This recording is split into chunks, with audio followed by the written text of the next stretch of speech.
और अब बात राजधानी दिल्ली की, जहां नवरात्र की शुरुआत से पहले दिल्ली पुलिस के एक ऑर्डर ने राजधानी में त्योहारों की रौनक को कम कर दिया है। दिल्ली पुलिस के आदेश के बाद दिल्ली की गलियां, बाजार और कई खास जगहों पर कर्फ्यू जैसे हालात होने लगे हैं। सुरक्षा और व्यवस्था के नाम पर लिए गए इस फैसले ने दिल्ली वालों के साथ साथ हरियाणा और यूपी के इलाकों से दिल्ली में सैर सपाटा करने वालों के लिए भी बड़ी मुश्किलें खड़ी करती हैं।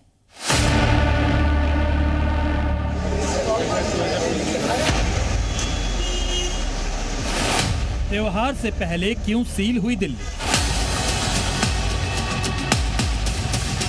दिल्ली पर कौन डाल रहा है बुरी नजर?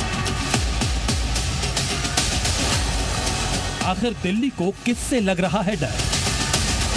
दिल्ली में क्यों लगी धारा 163 की पाबंदी? नवरात्र और दुर्गा पूजा से पहले दिल्ली की सड़कें वीरान हैं। दिल्ली के बाजारों को कम बिजनेस का डर सताने लगा है। दिल्ली में अब धूमधाम और उत्साह जैसे माहौल पर पाबंदी लगाने का फैसला लिया गया है और दिल्ली पुलिस पूरी तरह अलर्ट मोड पर आ गई है। दरअसल दिल्ली में त्योहारी सीजन से पहले धारा 163 लगाने का ऐलान किया गया है। दिल्ली में 30 सितंबर से 5 अक्टूबर तक धारा 163 लगाने का फैसला लिया गया। 5 या उससे अधिक लोग एक साथ एकत्रित नहीं हो सकते हैं। इस दौरान जगहों पर धरना प्रदर्शन पर पाबंदी रहेगी और कोई किसी तरह का हथियार लेकर नहीं आएगा। जनसभा, नुक्कड़ सभा, जुलूस भी बिना अनुमति के नहीं होंगे। दरअसल शाही ईदगाह का मुद्दा जब उठा और इसको लेकर कई मैसेज वायरल हो गए तो दिल्ली पुलिस भी सतर्क हो गई है और उससे पहले त्योहारों का मौसम है।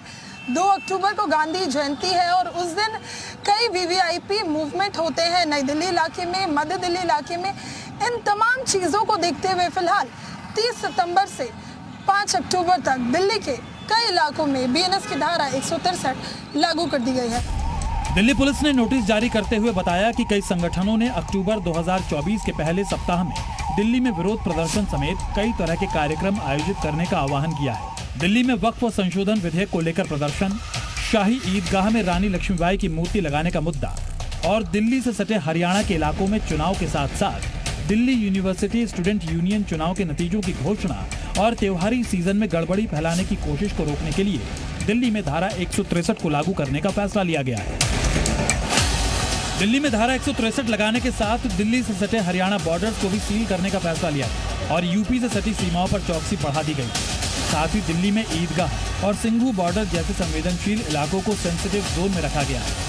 दिल्ली पुलिस को कुछ इनपुट मिला है कि दिल्ली वक्फ संशोधन बिल को लेकर कुछ ऐसे मुस्लिम संगठन हैं जो प्लानिंग कर रहे हैं धरने पर बैठने के लिए। कुछ आशंकाएं हो रही है, इसी वजह से धारा 163 लगाई गई। लेकिन रानी लक्ष्मीबाई की मूर्ति लगाने का काम जो चल रहा है वो लगातार यहाँ पर चल रहा है। ये शाही ईदगाह मैदान की तस्वीरें देखिए। दिल्ली में धारा 163 के ऐलान के बाद राजनीति भी शुरू हो चुकी है। दिल्ली पुलिस कमिश्नर के इस फैसले के बाद आम आदमी पार्टी दिल्ली गवर्नर पर हमलावर है।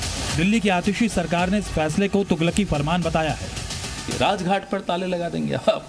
राजघाट तो लोगों की जगह है, वो तो एक तीर्थ स्थान है तमाम उन लोगों के लिए जो संविधान को अपना भगवान मानते हैं, ईश्वर मानते हैं। उनको आप राजघाट में नहीं जाने देंगे। ये पाप है, अपराध नहीं है, ये पाप है जो नरेंद्र मोदी की सरकार ने कल रात को किया। दिल्ली वाले हंसी खुशी चैन से अपनी दिल्ली के अंदर रहते थे ना। यहाँ पे ऐसे गैंगस्टरों का राज था और यहाँ पे हर त्योहार मनाने की अनुमति थी। यहाँ पे कभी त्योहार नहीं रोके गए। आज दिल्ली के अंदर त्योहारों के ऊपर रोक लगाई जा रही है। ये बहुत शर्मनाक बात है।